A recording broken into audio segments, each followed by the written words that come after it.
MPF charges hit new lows, but do employees benefit?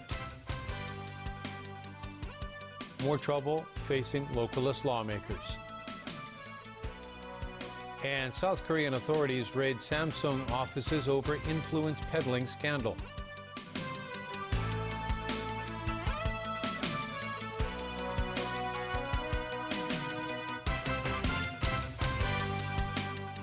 Good evening. The average administrative cost of MPF funds has dropped to a record low. That's according to the MPF Schemes Authority.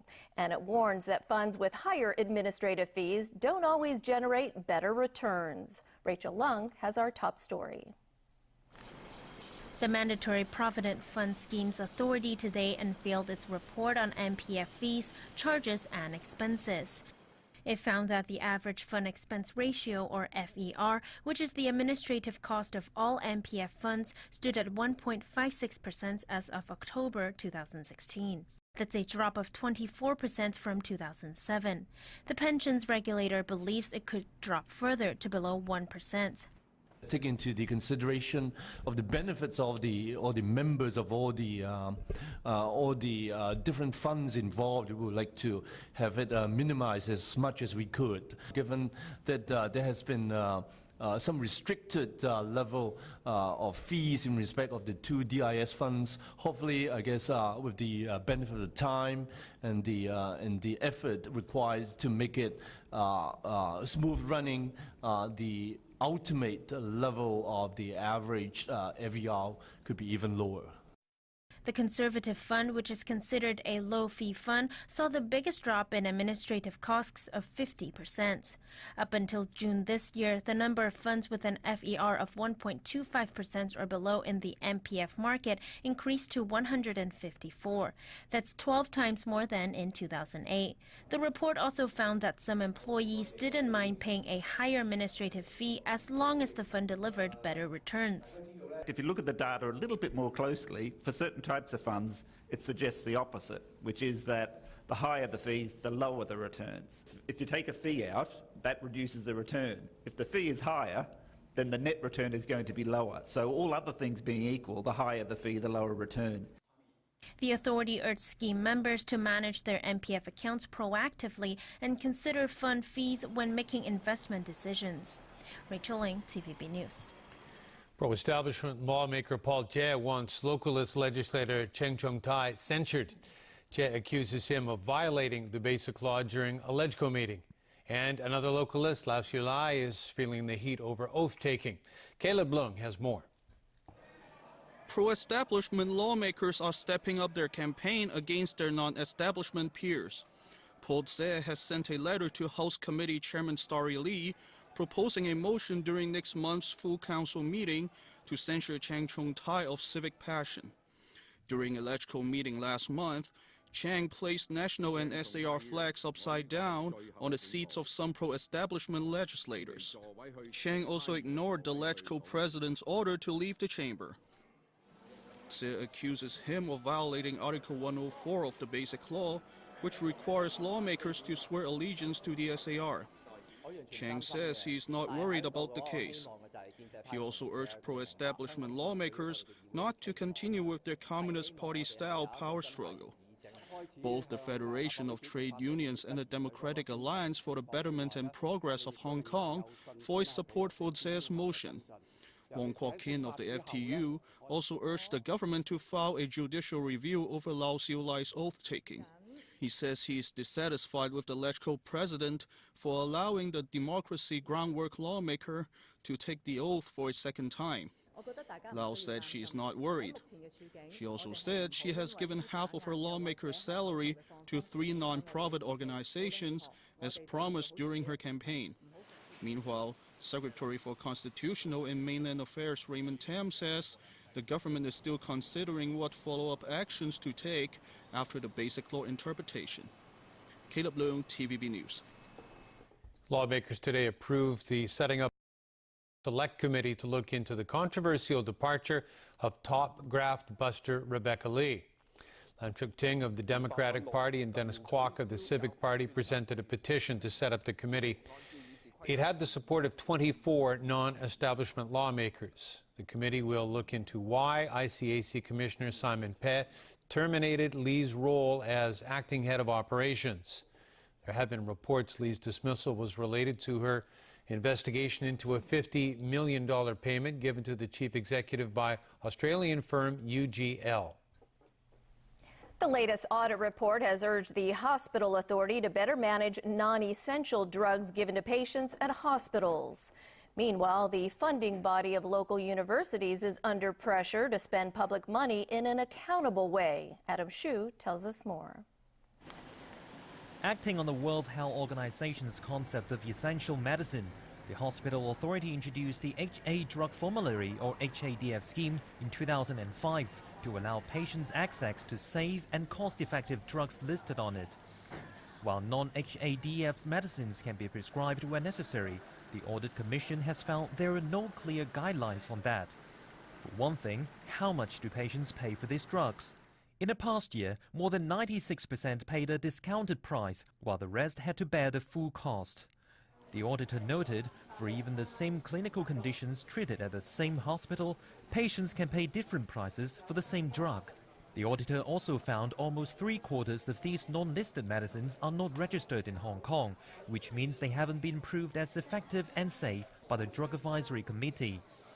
Although the hospital authority said doctors can prescribe them after receiving approval, the auditor examined 13 such drugs and revealed that over 40% of their prescriptions went ahead without it. The authority has accepted the recommendations and will come up with guidelines to manage the approval, use and prices of the non-listed drugs. The University Grants Committee, which funds local universities, is also under the spotlight. The auditor reviewed that meeting expenses of the UGC and its two advisory bodies surged from $3.9 million a decade ago to $16.2 million in the past year, as many of the members are from outside the SAR. It found that from 2014 to 2016, the three institutions booked more than 2,400 nights of stay at 5 premium hotels without explaining why it was necessary. The auditor also called for stricter measures for UGC members to declare any possible conflicts of interest. The government has promised to improve the situation. Adam Hsu, TVB News. Overseas now, and South Korean prosecutors have raided the offices of Samsung and the country's biggest pension fund in connection with the corruption scandal that's threatening the presidency of Park Geun-hye. Alan Booknia has the story. Prosecutors are looking into a controversial $8 billion merger of two Samsung subsidiaries. Analysts say the deal unfairly benefited Samsung's founding families while hurting minority shareholders. The National Pension Service, a major shareholder in both subsidiaries, played the role of kingmaker in the vote by supporting the merger. Public anger grew after one estimate showed the pension fund's stake in the merged entity has since fallen by hundreds of millions of dollars. Prosecutors are now looking into allegations that the pension fund yielded to pressure from the presidential office to support the deal. South Korean President Park Geun-hye has apologized over the scandal, but has refused demands that she step down. She also pledged to cooperate with prosecutors, but her lawyer has been pushing back on a request to question her. It would be the first time a sitting president is interrogated in a criminal case. On Sunday, her longtime friend and confidant, Choi Soon-sil, and two of Park's top aides were indicted on suspicion of interfering with state affairs and bullying companies into giving tens of millions of US dollars to foundations and businesses controlled by Choi. There have been huge weekly protests over the scandal, with an estimated 500,000 people demonstrating last weekend. While Park faces mounting calls to resign, public anger has also been simmering towards Samsung because of its alleged links with Choi. Meanwhile, Park's virtual withdrawal from public services has left a worrying power vacuum in South Korea. Alan Booknia, TVB News. South Korea and Japan signed a military intelligence pact to share sensitive information on North Korea's military activities. Japan's ambassador to Seoul, Yasumasa Nagamine, met with South Korean Defense Minister Han Min-koo to sign the deal. It allows the two countries to share information without having to go through the United States. The agreement was signed despite strong opposition. Much of the South Korean public remains bitter over Japan's actions during its colonial rule from 1910 to 1945. China also spoke out against the deal. Foreign Ministry in Beijing said it would only add to the tensions on the Korean peninsula. A special Cambodian court has upheld life sentences for the two most senior surviving members of the Khmer Rouge regime. It said the 2014 verdicts by a United Nations-backed tribunal were appropriate, given the gravity of the crimes and roles of the two men. Khieu Samphan was the Khmer Rouge president. Nuon Chea was the right-hand man to the group's late leader Pol Pot. They were handed life sentences for their parts in the forced evacuations, murders, and executions of Cambodians in the Killing Fields Revolution, which claimed about 2 million lives from 1975 to 1979. The court said the massive scale of the crime showed their complete lack of consideration for people's lives. The former Khmer Rouge pair argued they were unfairly singled out and alleged a slew of legal and factual errors. In a move sure to anger at least some of his own supporters, U.S. President-elect Donald Trump is backing down from two major campaign promises. They are prosecuting Hillary Clinton and canceling the Paris climate deal. It appears his promise to prosecute Clinton for her use of a private email server was just Trump playing his Trump card. If I win, I am going to instruct my Attorney General to get a special prosecutor to look into your situation. Now that he's won the presidency, Trump's backing away from the pledge that many say helped him to win the election. Trump's transition team says his priority now is to get his new administration up and running. This loyal Trump supporter says it's the president-elect's way of healing a divided nation. If he made the choice to unite the nation, I think all those people who didn't vote against him maybe can take another look at him. Trump also told the New York Times he doesn't want to hurt the Clintons. Agreeing to an interview with the Times was a shock after Trump blasted the paper for blasting him throughout his campaign. Trump also appeared to be backing away from his vow to cancel America's agreement to limit carbon emissions. He now says he'll keep an open mind about the Paris Accord that aims to minimize global warming that Trump called a hoax. Hail Trump! Hail our people! Hail victory! Shock and outrage is being expressed after video emerged of a white nationalist group hailing Trump's victory with Nazi salutes last weekend. They obviously think that the triumph of Trump is an indicator that their message will resonate with millions of Americans. I don't believe that, actually, but I think it becomes very important for the Trump folks and Donald Trump himself to make it clear that this does not represent them, this does not represent what America is. Trump responded negatively to the so-called alt-right group. He insists it's not a group he wants to energize because he denounces all forms of racism. And still ahead in our newscast, the government pushing ahead with the Lantau development. Colombia peace deal gets second chance. And the latest round of Champions League action.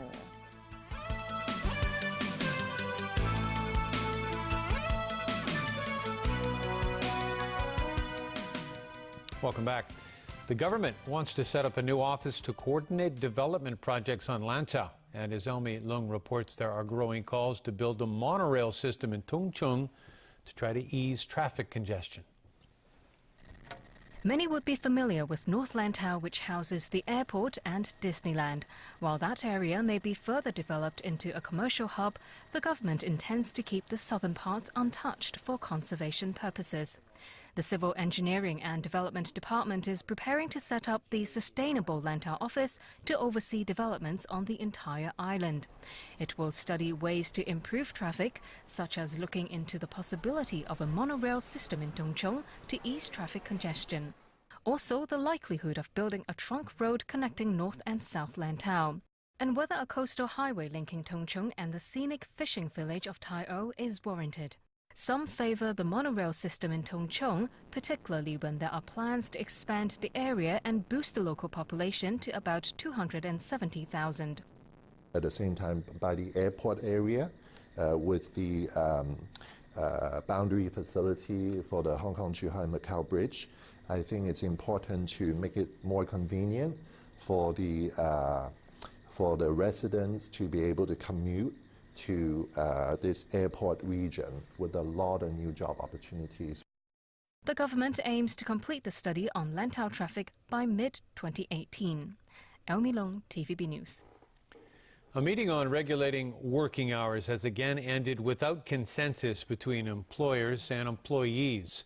Standard Working Hours Committee Chairman Leung Chi-hung said he was cautiously hopeful both sides could reach an agreement by January. Labor groups are calling for a standardized 44-hour work week and for workers to be paid 1.5 times their usual overtime rate. The business sector is against legislation, saying it's not the solution to the problem of long working hours. In more overseas news, a new peace accord between Colombia's government and the Revolutionary Armed Forces of Colombia, or FARC, will be signed tomorrow. The two sides have been scrambling to hammer out a modified peace deal after a highly touted agreement was narrowly rejected in a referendum last month. James Aiken has more. After the surprise rejection of a previous peace deal, negotiators aren't taking chances. The revised document to formally end Colombia's 52-year civil war will be signed in the capital in a low-key ceremony and then promptly sent to Congress for approval and implementation. Y hay muchas más en peligro. In a televised address, President Juan Manuel Santos, who won the Nobel Peace Prize last month for his efforts to end the conflict, insisted there is no more room for negotiations once the agreement is signed. The government and FARC rebels have been in talks in Cuba for the last 4 years, hammering out a deal to end a conflict that has killed more than 220,000 people and displaced millions in the South American country. The talks have taken on extra urgency amid concerns that a delicate ceasefire could unravel unless implementation begins soon. Last week, the government published the revised peace deal in a bid to build support after the original draft was rejected as too favorable to the rebels. But the decision to ratify the revised agreement in Congress instead of holding another has angered the opposition. One of the accord's most vocal critics is former President Alvaro Uribe. He says the changes are mostly cosmetic and don't go far enough in punishing rebels who committed crimes. The opposition also wants rebel leaders to be banned from holding public office. FARC leaders dismiss Uribe's concerns, saying he was a corrupt leader who never wanted peace. Analysts say an end to the war with the insurgent group is unlikely to end violence in Colombia, where a lucrative cocaine trade has given rise to dangerous criminal organizations. James Aiken, TVB News. Over to Turkey, where the government has scrapped a proposal that would have allowed men who sexually abused underage girls to go free if they marry their victims. A few hundred protesters marched through Istanbul against a bill that critics feared would legitimize the practice of men marrying underage girls. The proposal would have deferred sentencing or punishment for sexual assault in cases where the victim and perpetrator would marry. Hours before the vote, Prime Minister Binali Yildirim announced the government was dropping the proposal, and he's now asking a Family Affairs Commission to review it. The front-runner for France's conservative presidential ticket hit back after a personal attack from his rival just days before the primary runoff. Alain Juppé began bashing François Fillon, who, as a Catholic, personally opposes abortion and adoptions by same-sex couples. Juppé called his views outdated and a backward step for the country. An outraged Fillon accused Juppé of sinking to an all-time low and called him grotesque and ridiculous. Then Juppé criticized Fillon for saying Russia does not constitute a security threat.